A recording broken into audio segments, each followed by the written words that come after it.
Hey everyone, if you are over 50, okay, if you're over 50, if you're trying to lose weight, there's some mistakes that you can make. And so what we're going to do is we're going to talk about those. Actually, it's just one big mistake that you make, but there's other ones too. So anyway, let's talk about that. The biggest mistake that people make when they start a diet, and I'm using the word diet, but we can put it into the term of lifestyle change, however you want to put it. It's still a diet. We're just going to reframe it the best we can. But here's the biggest mistake, okay? The biggest mistake is that people go in way too hard. They cut way too many calories in the beginning, and they go from here to here. And generally, here's what will happen. What happens is, and I found this personally over the years, but I've also found it in a lot of clients. What happens over time is when you reduce your caloric intake that much, that fast, you feel really good for a week or two. But then all of a sudden, and in the Midwest, it's a little bit different. And I'll explain that. And that's where I'm at. You end up getting sick. It's inevitable that it happens. Doesn't happen to everyone, but it happens to a lot of people. And it's because that traumatic change in diet sets your immune system into an alarm. And it thinks that, there's something bad happening, and it's kind of fighting, and blood sugar gets whacked out, immunity gets whacked out. It's really, really different. And so your energy starts to decline. You get some headaches, you get cravings, you get crabby, the hangry thing. So generally, those are some of the reasons that dieting when you're over 50 into your 60s and 70s, that's why it fails, because it's too much too soon. So I have a better strategy. I have a little better strategy that I think we can use, okay? So what we have to do, and I have a 4-part strategy to this. So the first part is why it fails, but here's what to do about it. When and once again, I'm going to explain the Midwest. In our area, we have seasons. A lot of people watch this. I have clients that are actually everywhere. I have clients in the Netherlands and Los Angeles and Maryland. I have them just all over. And so it's going to be different for some people. But in the Midwest, what happens is in the darker months, and I'm talking December, January, February, March, people gain weight. It's just inevitable that it happens. Not everyone does it, but it does happen. So you're not going to, stay perfect all the time. Generally, you might gain a little bit of weight in the winter. And I go back to Frank Zane. He was a bodybuilder, and Frank Zane always did things by the season. And the fall season was his peaking time. The winter season was the time that he bulked up a little bit. The spring was he was starting to get himself ready to get in shape, and then the summer was the getting in shape thing. And I've always kind of followed that seasonal thing, because I don't think, for me, I've never been able to just maintain things. I have to make adjustments, and I don't think one size fits all when it comes to diet. Okay, so with all that said, here's the first thing you could do. All right, the best thing you can do when you start. This is my little 4-week plan. So the first thing you do is you don't change anything that you're eating, okay? You measure and you become aware. You could use MyFitnessPal. You could use a pencil and a pad. I have a yellow legal pad in front of me. I just write the stuff down that I want there.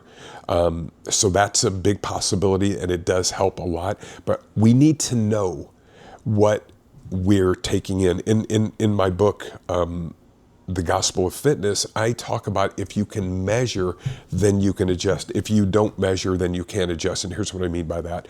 A lot of times people will go through the day and say, I don't eat that much, and I'll just grab a handful of nuts or a handful of this. Well, those handfuls add up. A handful of nuts can be up to 200 calories. And, you have to look at your basal, the baseline of your caloric intake. But adding 200 calories 3 or 4 times per day is going to not be conducive to weight loss. So Figure out what you're eating. Most people lie to themselves about how much they eat and how much they drink. It's just the truth. We all do it, okay? But if you start writing it down, you start recording it, just do this for a week, and that way you get a baseline. Okay, then the next thing, so that's lesson week 1. Week 2 is meal times. So then I start looking at consistency, and this is so important. Consistency really does matter. So for me, what happened to me was I have a stomach issue, and I found some medicine. Finally, found some medicine that worked, and so over over a 2-year period, I was dealing with malnutrition. I just couldn't eat. And I would just cough after eating, so I had to be super careful. I lost a bunch of weight. I found a medicine that worked, and I went from 157 to over 180 because I was just eating anything because I'd been starving for so long. One of my big go-tos is I love Raisinets. And I'll still have those on occasion, but I was having them every day simply, once again, because I just needed to gain weight. So then when I got over 180, I'm like, oh, I don't feel good here. So I started measuring what I was eating. This is the exact plan that I used to start measuring what I was eating. And then I changed my eating times. Now, make the eating times fit your schedule. For me, noon and 6. I love intermittent fasting. I used to just be a 1 meal a day person. I can't do that anymore. It kind of bothers my stomach, but I can do 2 meals a day. And so I'll do noon and 6. My noon meal, for me, I have to eat foods that are consistent with me. But when we're starting this, my noon meal, I didn't change anything. I still had some Raisinets on occasion, not every single day, but some. And I didn't make any real healthy food choices. Like I said, I was just going through the winter months and got to feeling better, so I just ate whatever I could. But I just start troubleshooting, and I look at what works for me. You may be a small meal person throughout the day. You may do 5 meals, you may do 1, you may do 6. It doesn't matter. You can do 2, 3, whatever fits you. You got to make this fit your schedule, and you have to look at it from the perspective of longevity. This is not just a diet. This is a game plan. This is a lifestyle plan. So that's week 2. I get my times together now. Week 3, here's what happens. Week 3, what we do is we begin to look at the foods we're eating, and the first elimination we do is we eliminate the junk food. So for me, I eliminate the Raisinets. Still have raisins, but I eliminate the chocolate in the middle of that. So, but I don't just eliminate something without adding something. So if another thing I added was an apple. So I eliminated the Raisinets, and then I would have raisins in my oatmeal, but I would also have an apple to start my evening meal. So that was just my start. I was just kind of reducing the junk food slowly. Just being very, very aware of everything that I was eating, make sure I was drinking water throughout the day, those types of things. And then the 4th thing, week 4 is I'm full bore in. So that's where I'm at now. So now I'm at noon and 6, and I know exactly what I'm eating, and I make better meal choices. So once again, my stomach is super sensitive, so I'm very careful of what I eat. But my noon meal is a large bowl of oatmeal, and I use chia seeds in it. I put a protein called Drink Wholesome, but I've been playing around with some more whey protein, but whey protein bothers me if I drink it every day. So I've been doing 1 day of whey and 1 day of Drink Wholesome, which is a kind of a more vegan protein. So I'll have that, and it's a large meal. It's very, very filling, and I'll put a banana on top. Tons of carbs with it, some protein, but low fat and very filling. And here's the trick, high fiber.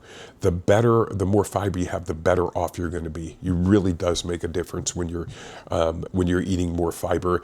There's a book behind it. It's called Volumetrics. There's a lady named Barbara Rolls, and she said that we all eat the same volume of food per day. The key is to make sure that the volume of food you eat is less calories. So what she means by that is a big bowl of oatmeal is very filling. It has a lot of volume, but it has way less calories, and it has fiber in it.